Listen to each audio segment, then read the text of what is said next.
Hello students, आज हम लोग क्लास 11 का केमिस्ट्री स्टार्ट करने जा रहे हैं, जिसमें हम लोग सबसे पहले फ़िज़िकल केमिस्ट्री पढ़ेंगे और फिज़िकल केमिस्ट्री का सबसे पहला चैप्टर पढ़ेंगे जिसका नाम है मोल कॉन्सेप्ट।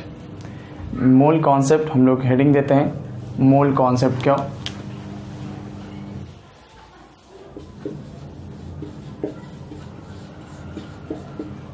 मोल कॉन्सेप्ट, देखिए मोल कॉन्सेप्ट आपको पढ़ना ज़रूरी है क्योंकि जब आप क्लास 11-12 में पढ़िएगा, 11-12 का केमिस्ट्री पढ़िएगा और ज़्यादातर चैप्टर में मोल यूज़ होता है, इस वजह से ये चैप्टर इम्पॉर्टेंट है केमिस्ट्री के लिए। इसलिए इसमें नोट्स बहुत अच्छे से बनाना है और साथ साथ हम आपको IIT मेंस, IIT एडवांस और नीट का भी क्वेश्चन इस चैप्टर में बताएंगे। इस वजह से नोट्स अच्छे से तैयार कीजिएगा अच्छे से। अगर आपने हमारे चैनल को सब्सक्राइब नहीं किया है तो प्लीज़ सब्सक्राइब कर दीजिए, बेल आइकॉन दबा दीजिए और उसके बाद ज़्यादा से ज़्यादा शेयर कीजिए इस चैनल को, लोगों को इस चैनल के बारे में बताइए ताकि लोग इस चैनल के ज़रिए फ़ायदा उठा सकें। अब हम बढ़ते हैं मोल कॉन्सेप्ट। देखिए मोल कॉन्सेप्ट में जो सबसे पहला लेक्चर है वो है आज जो हम पढ़ाने वाले हैं आपको, वो है law of chemical combinations. Law of chemical combinations पढ़ने वाले हैं। तो सबसे पहला लॉ जो हम लोग पढ़ेंगे वो है लॉ ऑफ कंजर्वेशन ऑफ मास। ये हेडिंग है। अब हम स्टार्ट करते हैं लॉ ऑफ कंजर्वेशन ऑफ मास। देखिए स्टार्ट किया जाए। फर्स्ट लॉ जो हम पढ़ने वाले हैं वो क्या है, law of conservation of mass. Law of conservation of mass. ठीक है, लॉ ऑफ कंजर्वेशन ऑफ मास क्या है, तो सबसे पहले हम लोग लिख लेते हैं। पहले लिखते हैं mass remains conserve during a chemical reaction. देखिए स्टेटमेंट क्या कहता है, किसी भी केमिकल रिएक्शन में अगर मास क्या होगा, रिमेन्स कंजर्व। किसी भी केमिकल रिएक्शन में अगर मास रिमेन कंजर्व होगा उसी को हम लोग कहते हैं law of conservation of mass. अब हम आपको ये बताएंगे कि मास रिमेन कंजर्व कब होगा, किस वजह से मास रिमेन कंजर्व होगा। जैसे हम एग्जांपल देते, देखिए सबसे सिंपल एग्जांपल पहले देते हैं। ये कार्बन है और ये क्या है, ऑक्सीजन। जब कार्बन ऑक्सीजन के साथ रिएक्शन करता है तो क्या बनता है, कार्बन डाइऑक्साइड। सबसे पहले ये देखिए कि क्या कार्बन, यहाँ एक कार्बन, यहाँ एक कार्बन, ऑक्सीजन यहाँ क्या इतना है, 2, यहाँ ऑक्सीजन 2। ये बैलेंस इक्वेशन है या अनबैलेंस, तो आपका जवाब होगा बैलेंस। तो बैलेंस इक्वेशन ही पर बेस्ड है कौन, लॉ ऑफ कंजर्वेशन ऑफ मास। अगर कोई रिएक्शन बैलेंस नहीं होगा तो उसको सबसे पहले क्या कीजिएगा, बैलेंस्ड, तभी आप बनेगा लॉ ऑफ कंजर्वेशन ऑफ मास। क्या ये बैलेंस्ड है, यस। अब देखिए हम आपको बताते हैं मास रिमेन कंजर्व कब होगा।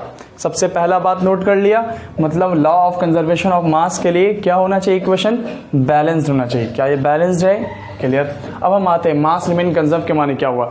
ठीक है, मास ये क्या है, रिएक्टेंट, क्योंकि रिएक्ट कर रहा है। रिएक्ट करने के बाद जो चीज़ बनता है उसे हम क्या कहते हैं, प्रोडक्ट कहते हैं। ये सब तो पता है आपको। तो कार्बन का मास क्लास 9 में पढ़ चुके हैं, और आगे पढ़ेंगे एटॉमिक मास जब लिखेंगे। तो कार्बन का मास होता है 12 ग्राम, 12, और एक ऑक्सीजन का मास होता है 16, 16 टू 2 32। तो टोटल कितना ग्राम हो गया यहाँ पे, 44 ग्राम। यहाँ पे भी कार्बन 1 ग्राम, 1 है तो इसलिए 12, प्लस ऑक्सीजन का मास हमें कितना होगा, एक ऑक्सीजन का 16 टू सा कितना होगा 32, तो 32 और 12 कितना हो गया 44। अब देखिए क्या कह रहा है, mass of reactant is equal to क्या बन गया, मास ऑफ द प्रोडक्ट। इसी को कहते हैं मास रिमेन कंजर्व। नोट कीजिएगा, जब मास ऑफ द रिएक्टेंट जब मास ऑफ द प्रोडक्ट के बराबर हो तो वही होगा मास रिमेन कंजर्व। और ये बताता कौन है, लॉ ऑफ कंजर्वेशन ऑफ मास। दोनों मास बराबर होना चाहिए, रिएक्टेंट की तरफ और प्रोडक्ट की तरफ। ऐसा कब होगा, जब इक्वेशन क्या होगा, बैलेंस्ड। तो दो बात याद रखना, इक्वेशन होना चाहिए बैलेंस्ड, और दूसरा क्या है, mass of reactant is equal to mass of product. वो क्या है, law of conservation of mass. ठीक है, तो मास रिमेन कंजर्व के माने समझ में आ गया होगा आपको। तो स्टेटमेंट यहाँ क्या कहता है, mass of the reactant, mass of the reactants is equal to mass of the products. Reactant का मास प्रोडक्ट के मास के बराबर होना चाहिए, तभी होगा लॉ ऑफ कंजर्वेशन ऑफ मास। जैसे एग्जांपल देख लीजिए, अगर हम अमोनिया को बर्न करते हैं ऑक्सीजन में तो ये बनता है NO प्लस H2O। अब बताइए इसको हम लोग प्रूफ करना है क्या है, लॉ ऑफ कंजर्वेशन ऑफ मास है। तो सबसे पहले क्या कीजिएगा, बैलेंस, इस इक्वेशन क्या कीजिएगा, बैलेंस्ड। हम बैलेंस कर देते हैं,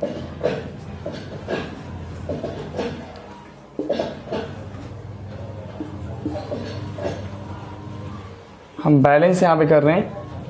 ठीक है, इक्वेशन क्या हो गया है, बैलेंस्ड। अब हम इसको चेक करते हैं, सबसे पहले इक्वेशन को बैलेंस कर देना। अब मास को चेक करना, मास बराबर कि नहीं। नाइट्रोजन का मास कितना होता है, 14, गौर से सुनिएगा, और हाइड्रोजन का मास 1 होता है। कितना हाइड्रोजन है, 3 हाइड्रोजन, तो 1 इंटू 3 3, 3 प्लस 14 17, 17 इंटू 4 68 ग्राम, प्लस एक ऑक्सीजन का मास 16, 16 टू जा 32, 32 इंटू 5 सबको मल्टीप्लाई करते आना, 35 कितना हो गया,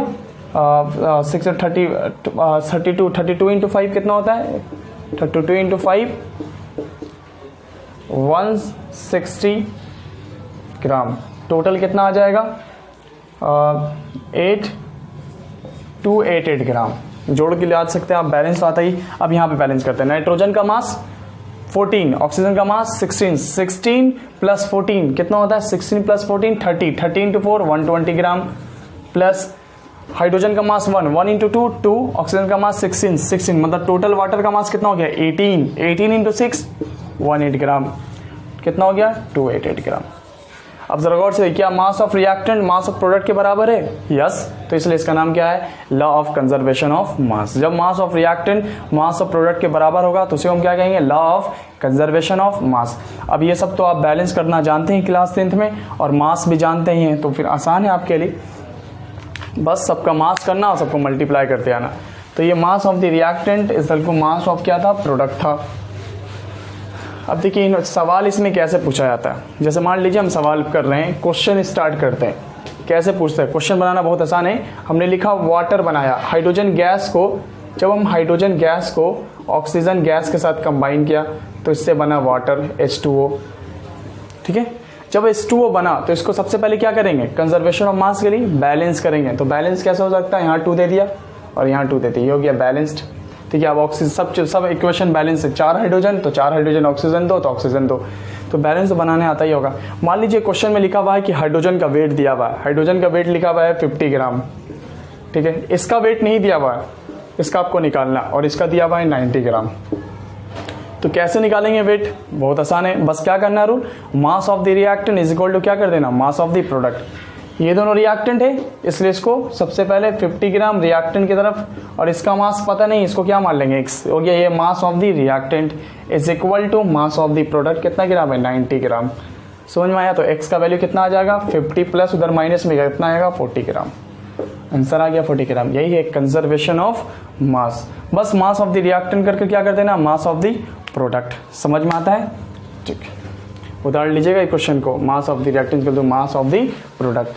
जैसे और एक सवाल रहता है लिखा हुआ, जैसे हम लिख रहे हैं यहाँ पे सवाल, जैसे मान लीजिए हमने सवाल लिखा, सोडियम कार्बोनेट जब रिएक्शन कर जाता है इथेनोइक एसिड के साथ तो ये बनाता है सोडियम इथेनोएट,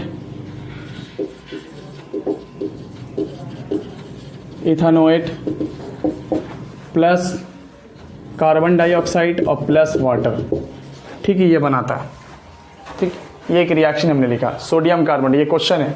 मान लीजिए सोडियम कार्बोनेट का जो ग्राम लिखा हुआ 40 ग्राम, और इथेनोइक एसिड का लिखा हुआ है 60 ग्राम, और सोडियम इथेनोएट का जो लिखा हुआ है वो लिखा हुआ है 20 ग्राम, वो लिखा हुआ है 90 ग्राम।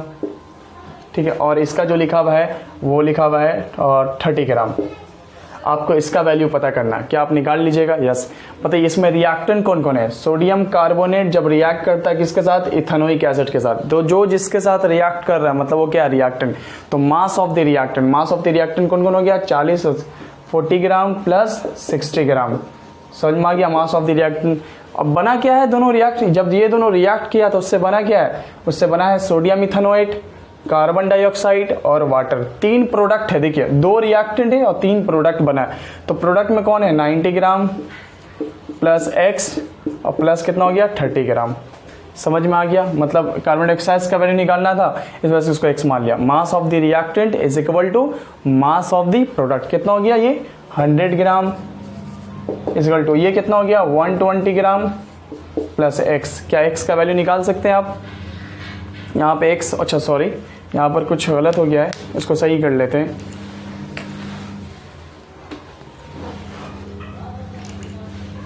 जैसे मान लीजिए ये ले लेना है 40 ग्राम और ये लेना आपको जाके 60 ग्राम, ये लेना है 30 ग्राम और ये लेना है जाके 20 ग्राम, और इसका वैल्यू आपको पता करना। देखिए ये दोनों रिएक्टेंट है ना, रिएक्टेंट सोडियम इथेनोएट या फिर इसको आप ले सकते हैं 100 ग्राम, इसको लिख सकते हैं आप जाके 20 ग्राम, ठीक है, ऐसा रखते हैं हम लोग। तो ये सोडियम कार्बोनेट है और ये क्या इथेनोइक एसिड। ये मास ऑफ द रिएक्टेंट हो गया 100 gram plus 20 gram is equal to mass of the product. Mass of the product कौन कौन है 40 ग्राम प्लस इसको क्या मान लेने हैं x और इसको क्या है 60 ग्राम, ठीक है। तो टोटल इधर कितना हो गया 120 ग्राम, इधर कितना हो गया 100 ग्राम प्लस x। ये प्लस किस में गया माइनस में, 120 100 ग्राम बराबर x, तो x का वैल्यू कितना आ जाएगा 20 ग्राम। तो इसमें कार्बन डाइऑक्साइड कितना है 20 ग्राम है। बस सिंपल सा इक्वेशन क्या है, mass of the reactant is equal to mass of the product. इसमें रिएक्टेंट कौन कौन है बताइए, रिएक्टेंट कौन है सोडियम कार्बोनेट और इथेनोइक एसिड। तो mass of the reactant is equal to mass of the product. Product कौन कौन था सोडियम इथेनोएट, कार्बन डाइऑक्साइड और वाटर। कार्बन डाइऑक्साइड का वैल्यू पता करना था, तो मास ऑफ द प्रोडक्ट का हो गया 40 60 और कार्बन डाइऑक्साइड को क्या मान लिया x, इसका वैसे क्या होगा 120। जो पहला एग्जांपल लिया था ना उसमें मास नेगेटिव आया था, तो मास नेगेटिव नहीं होता पता है, इस वजह से हमने क्वेश्चन को पॉजिटिव वैल्यू में लाया। मास का वैल्यू कितना आया पॉजिटिव, ठीक समझ में आ गया। ये था आपका लॉ ऑफ कंजर्वेशन ऑफ मास जो हमने क्वेश्चन जब भी पूछेगा लॉ ऑफ कंजर्वेशन ऑफ मास को सबसे पहले बैलेंस कर दीजिएगा, उसके बाद मास याद होगा, mass of the reactant is equal to mass of the product कर देना है, जिसकी वजह से आपका law of conservation mass solve हो जाएगा। अब दूसरा अब आता है रिएक्शन। देखिए पहला लॉ खत्म होता है, अब दूसरा लॉ क्या है, दूसरा लॉ है लॉ ऑफ, दूसरा लॉ क्या है law of constant, law of constant और definite proportion. Law of constant और डिफिनिट प्रोपोर्शन क्या है, अब हम लोग इसको देखिए अब हम लोग law of constant and definite proportion पढ़ने वाले हैं। सबसे पहले लॉ को पढ़कर कंप्लीट किया है law of conservation of mass, अब आता है लॉ ऑफ कांस्टेंट या डिफिनिट प्रोपोर्शन। देखिए अब हम लोग स्टार्ट करते हैं, इसका सबसे बड़ा डिफिनेशन लिखते हैं। लिखिए when A compound when a compound is formed by the combination of element, the element always combine in a fixed ratio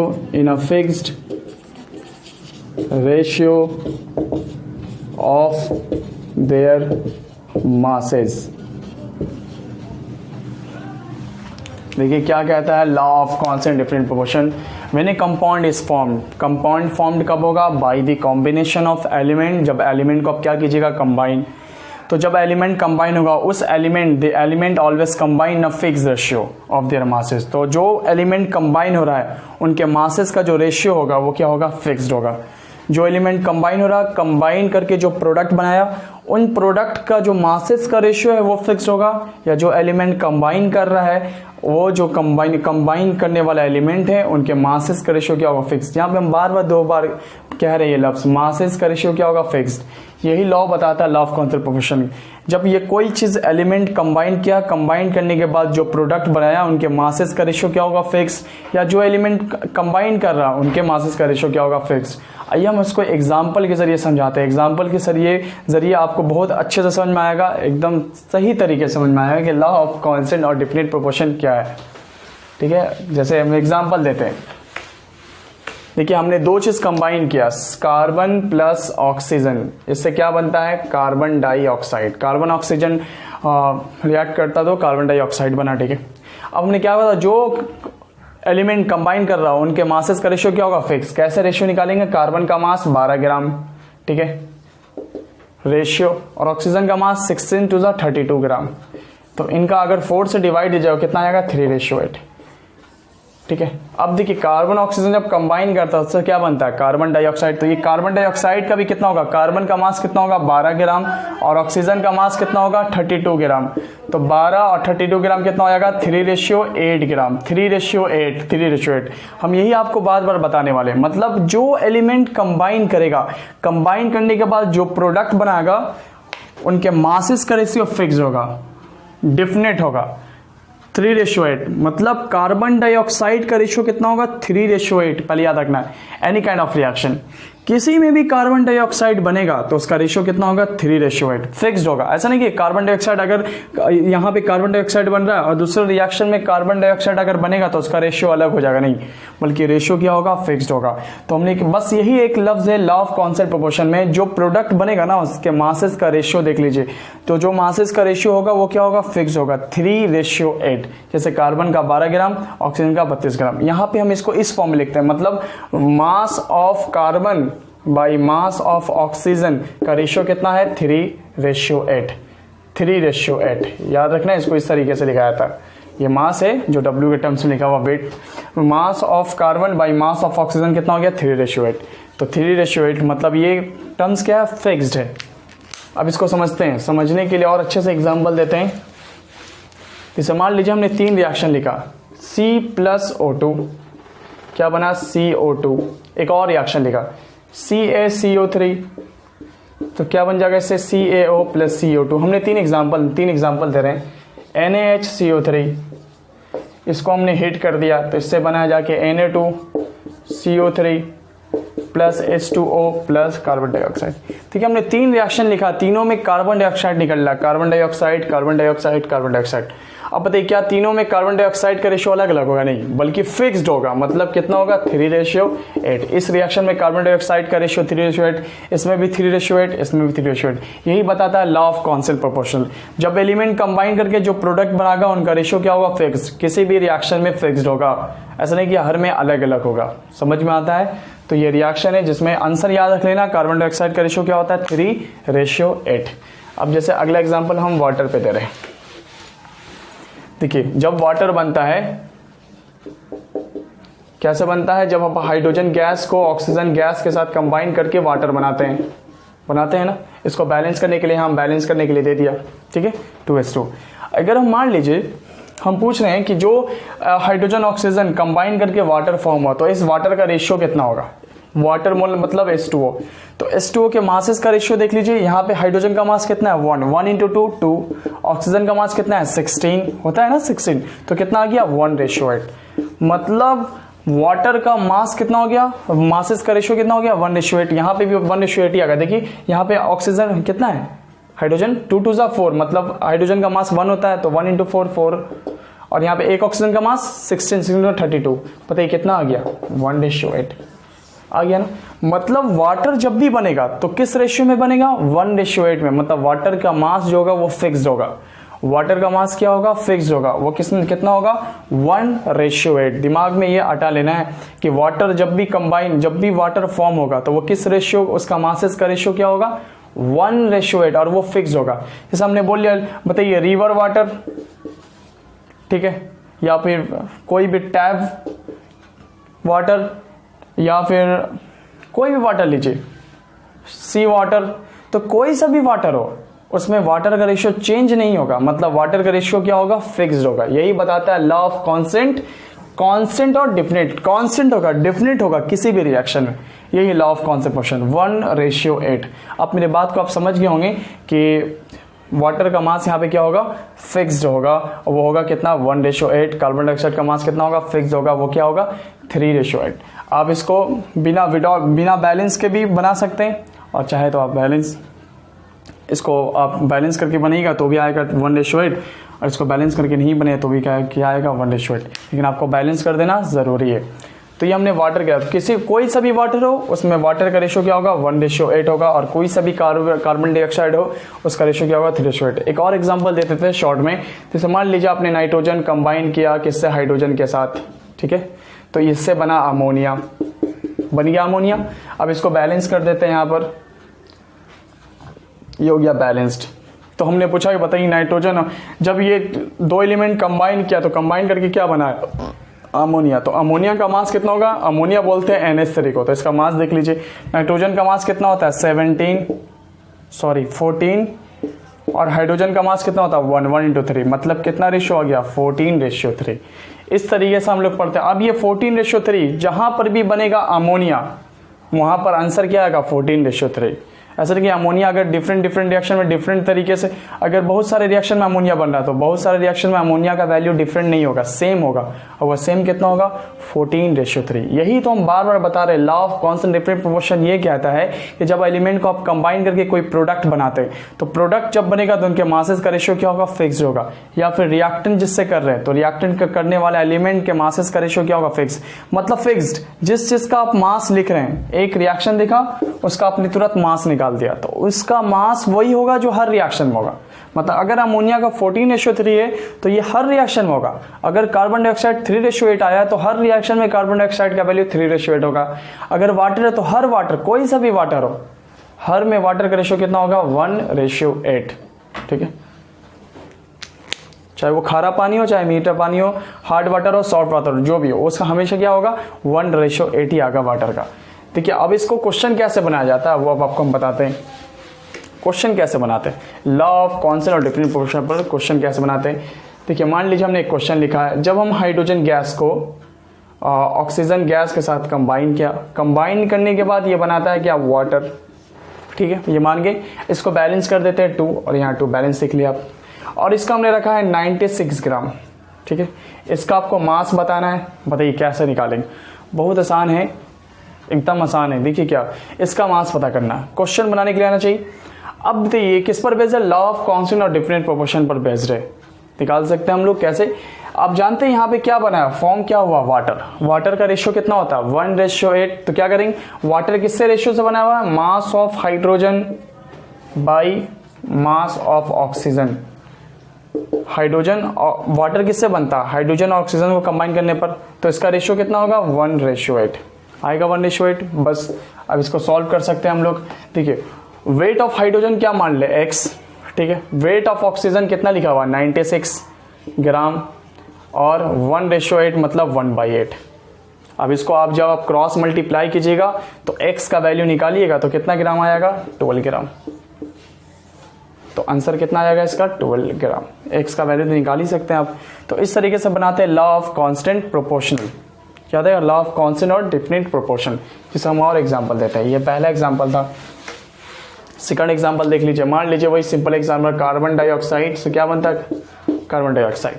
अगर हम इसका मास लिखते थे, मान लीजिए हम इसका मास लिख रहे हैं 44 ग्राम, 44 ग्राम 64 ग्राम, ठीक है, या फिर 24 ग्राम, कार्बन का मास 24 ग्राम रखा।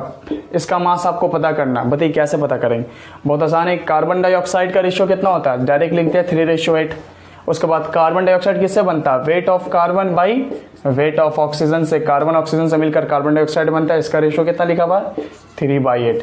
अब इसको सॉल्व कर लेंगे हम लोग। वेट ऑफ कार्बन कितना लिखा हुआ 24, वेट ऑफ ऑक्सीजन निकालना है, इसको क्या मान लेंगे x, और 3 क्या हो गया 8। मल्टीप्लाई कर देंगे जब तब कितना होगा 24 × 8 कितना हो जाता है, डायरेक्ट यहीं पे से काट सकते हैं आप 16, 3 इंटू काट सकते हैं तो कितना हो जाएगा, x का वैल्यू आएगा 64। आप निकाल लीजिएगा क्रॉस मल्टीप्लाई करके 64 आ जाएगा। ठीक है, x का वैल्यू सॉरी